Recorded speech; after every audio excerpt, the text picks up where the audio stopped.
રહ્યા છો NN news. હું છું એન્કર અર્પિતા પટેલ. હવે જોઈએ અગત્યના સમાચાર. નડિયાદમાં પત્રકાર ઉપર થયેલા હુમલાના આરોપીઓને વાહનો સહિત પશ્ચિમ પોલીસે ગણતરીના કલાકોમાં ઝડપ્યા. NN news Nadiad.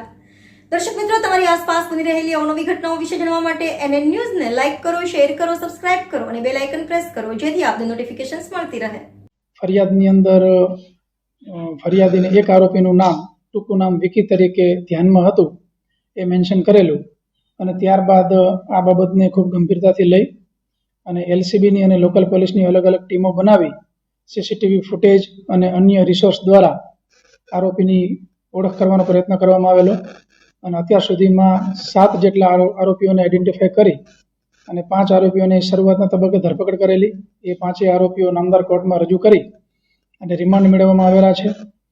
અને એ સિવાય આજે રાત્રે અન્ય 2 આરોપીની ધરપકડ કરવામાં આવી છે. એમને પણ નામદાર કોર્ટમાં રજૂ કરી અને જે કંઈ તપાસના જે બાકી મુદ્દા છે એ બાબતમાં રિમાન્ડ મેળવવામાં આવશે. ફરિયાદી જે છે એમની સાથે એમના પત્ની પણ હતા અને જે ઝઘડો થયો એ દરમિયાન એ આરોપીઓને જોઈ ઓળખે છે એટલે એક્ઝિક્યુટિવ મેજિસ્ટ્રેટની સમક્ષ આ બાબતની ઓળખ પરેડ કરવાની તજવીજ કરવામાં આવશે.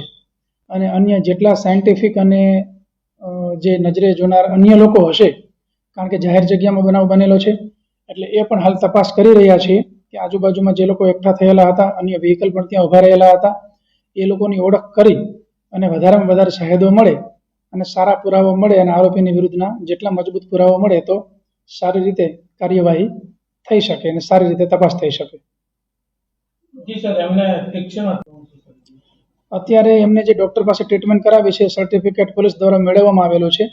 એમાં આપ જે તીક્ષ્ણ કહો છો, પરંતુ ડૉક્ટર દ્વારા બ્લન્ટ ઓબ્જેક્ટનો ઉપયોગ કરવામાં આવે છે એવું કહેવામાં આવ્યું છે. તીક્ષ્ણ અત્યારની ડૉક્ટર ના પાડે છે. અને જે ઇન્જરીનો ટાઈપ છે એ સિમ્પલ ઇન્જરી બતાવવામાં આવેલી છે, એટલે એના આધારે આગળની કાર્યવાહી થશે. સર, રાત પડતા જો પી ચોકડીથી APMC જે આખા રોડ પર આવા 20-25 લોકોના ટોળા થઈ અવારનવાર ત્યાંથી આ ઝઘડા કરવાની, એ બહોળો કરવાની ફરિયાદ આવી છે, તો આ તત્વો પણ કોઈ પણ અંકુશ છે.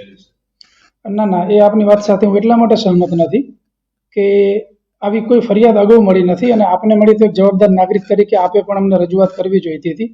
અને એ સિવાય જે ટ્રાફિક કામગીરીની જો આપ વાત કરો છો તો ટ્રાફિક કામગીરીની અંદર જિલ્લા પોલીસ દ્વારા જે કામગીરી કરવામાં આવી છે, આપને એક સિમ્પલ એનો ચિતાર આપો તો આપને અંદાજ આવશે કે 2023ના 1 વર્ષની વાત કરું છું તો જે IPC 279ની રેશન નેગ્લિજન્સની છે 338 ગુના દાખલ કરવામાં આવ્યા છે.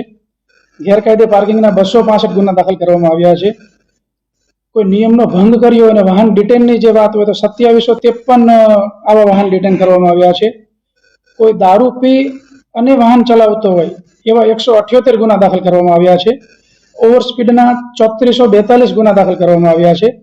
એ રીતે અન્ય તમામ ગણીએ અને કુલ દંડની વાત કરીએ તો જે લોકોએ નિયમોનો ભંગ કર્યો છે વાહન સાથે, એવો કુલ દંડ 2,43,63,032 રૂપિયાનો દંડ વસૂલવામાં આવેલો છે. અને જિલ્લા ટ્રાફિક પોલીસની યોગ્ય કામગીરીને કારણે જ 2022 અને 23ની આપણે ગણતરી કરીએ, એની કમ્પેરિઝન કરીએ